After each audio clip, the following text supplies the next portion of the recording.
Bonjour à tous et bienvenue dans cette nouvelle vidéo de l'alchimie des corps. Aujourd'hui, je vous retrouve pour une vidéo de conseils pratiques.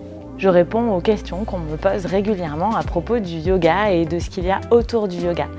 Et aujourd'hui, je réponds à la question de est-ce qu'il vaut mieux manger ou pas avant de faire du yoga ?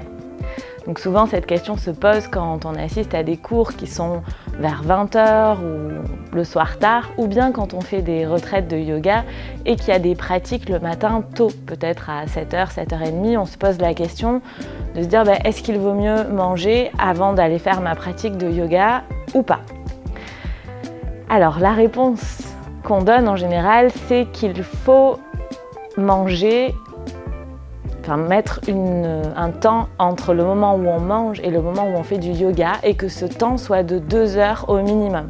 Donc manger au moins 2 heures avant de faire notre cours de yoga. Pourquoi on propose ça ?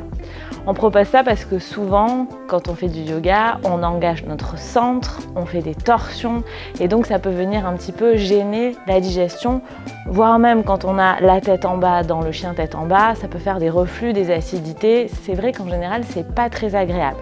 Et donc on estime que quand on a laissé passer 2 heures après le repas, l'estomac a eu le temps de faire son travail, l'estomac s'est vidé, la digestion s'est faite et du coup, on peut aller faire des torsions dans l'estomac, se mettre la tête en bas sans être gêné par ce qu'on appelle le bol alimentaire.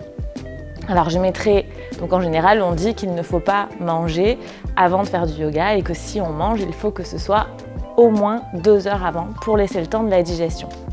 Je mettrai quand même un petit bémol à ça. Donc ça concerne vraiment la nourriture, Bien évidemment, on peut boire une tisane ou même un café, ce qu'on a envie avant de faire du yoga. Je mettrai quand même un petit bémol parce qu'il y a certaines personnes pour qui, notamment sur les pratiques du matin, c'est difficile d'envisager de faire du yoga complètement à jeun parce qu'on se dit qu'on va solliciter le corps physiquement et que donc si on n'a pas mangé, on n'aura pas de carburant et donc on va s'étaler sur son tapis de yoga. Alors, ça dépend des gens. Pour certaines personnes, c'est vrai, il y a vraiment ce besoin de commencer, de manger un petit quelque chose avant de faire du yoga. Pour d'autres, ça se passe très bien, on peut faire du yoga à jeun. Ce qu'il faut savoir, c'est que le yoga, c'est un processus énergétique. On travaille sur les énergies du corps, c'est ce qui le différencie de la gymnastique, pas que, bien évidemment. Et donc souvent, et d'expérience, je l'ai vu beaucoup dans des retraites que j'ai guidées, où les élèves me disaient « Ah non, mais moi, ne pas manger avant la pratique du matin, c'est pas possible, je vais m'écrouler ». Et ces personnes-là ont eu le courage d'essayer. Et elles m'ont dit « Ah bah ouais, en effet, on a fait 2h30, 3 heures de pratique le matin avant d'envisager de faire un petit déjeuner. » Et elles m'ont dit « Ah bah ouais, en effet, t'as raison, c'est passé très bien, j'ai pas du tout eu faim, j'ai eu la sensation d'avoir suffisamment de carburant dans mon corps pour suivre la pratique de yoga. » Oui, parce que le yoga, c'est un processus énergétique et donc cette énergie vient soutenir le corps et nous permet de rester dans notre pratique de yoga. Maintenant, si c'est la lutte avec le mental, si vraiment mentalement c'est pas possible d'envisager de ne rien manger avant une pratique de yoga, que ce soit le matin ou le soir, on peut envisager de manger des fruits. Les fruits, c'est quelque chose qui se digère très facilement. On dit en général que les fruits c'est digéré en 30 minutes. Donc on peut complètement, peut-être 30 minutes ou 1 heure avant, se prendre un fruit pour nourrir le corps si on en ressent le besoin. Il vaut mieux, de mon point de vue, faire ça plutôt que d'arriver sur son tapis de yoga en ayant un espèce de stress intérieur, un espèce de stress mental en se disant « Non mais j'ai pas mangé, je vais pas tenir cette séance de yoga, ça va être l'enfer ».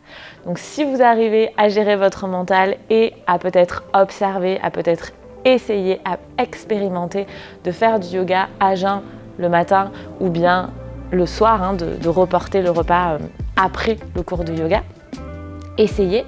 Mais si c'est la lutte avec le mental, c'est pas la peine d'essayer, c'est pas la peine de se battre. On peut manger un petit quelque chose de léger avant. Alors souvent, mes élèves me disent pour les cours du soir, ils me disent « Ah mais oui, mais moi j'ai pris une soupe avant, une soupe légère avec que des légumes, des choses comme ça, pas forcément quelque chose de lourd à digérer. » Et souvent, la soupe, même sur des pratiques de yin, ça passe pas très bien. On se rend compte qu'en fait, ça met un peu plus de temps à être digéré. Et donc, si on l'a mangé 1 heure avant son cours de yoga, les premières torsions, on n'est pas hyper bien. Et pour finir de parler de manger ou pas autour du yoga, ce qu'on observe aussi souvent, c'est que quand on fait des pratiques de yoga le soir un peu tard, donc souvent c'est des pratiques qui sont plutôt du yin, plutôt des choses relaxantes, mais parfois on n'a pas très faim après notre pratique de yoga, pour la même raison, parce que le yoga est un processus énergétique et que ça nourrit le corps. Ou vous savez, c'est comme quand on fait même quand on fait un sport intense, souvent on n'a pas faim les 30 minutes ou l'heure après avoir fait par exemple de la course à pied. Et il faut essayer de respecter ça. Et donc peut-être juste manger quelque chose de léger, quelque chose qui nous fait envie, ça peut être un avocat, une banane ou bien une soupe légère, facile à digérer après le cours de yoga. Mais comme sur son tapis, comme en dehors de la vie, l'essentiel c'est en dehors du tapis de yoga, dans la vie, l'essentiel c'est vraiment de vous écouter et de faire ce qui vous correspond à vous, ce que votre corps vous invite à faire. Apprendre à affiner, affûter la conscience des besoins du corps sur le tapis de yoga, en dehors du tapis de yoga, que ce soit dans les postures ou pour des histoires de est-ce que je mange ou pas avant ma pratique de yoga. Voilà, j'espère que cette vidéo vous aura été utile. Vous pouvez me laisser un commentaire pour me dire comment vous gérez les repas. C'est toujours intéressant pour moi d'avoir des retours par rapport à votre pratique de yoga. Et si vous avez envie de faire du yoga le matin tôt ou le soir tard et que vos professeurs ne donnent pas des cours à ces heures-là, je vous invite à essayer la médiathèque de l'Alchimie des Corps, qui est ma plateforme de cours de yoga en ligne, où vous avez des cours de différents styles, du yin, du hatha, de la respiration, des méditations. Et toutes les vidéos sont accessibles 7 jours sur 7, 24 heures sur 24, même quand le prof de yoga est encore dans son lit. C'est l'intérêt de la médiathèque de vous proposer de pratiquer quand vous en avez besoin, quand vous êtes disponible et quand vous en avez envie. Il y a 7 jours d'essai gratuits pour essayer la médiathèque de l'Alchimie des Corps. Et pour tout savoir, pour commencer vos 7 jours d'essai gratuits, je vous invite à suivre le lien qui est sous la vidéo, dans la barre d'infos de la vidéo, et à cliquer sur le bouton « Commencez vos 7 jours d'essai gratuits ». Merci pour votre confiance, merci pour votre présence. Pensez à vous abonner à la chaîne si ce n'est pas déjà fait. Et je vous retrouve la semaine prochaine pour une nouvelle vidéo. Merci.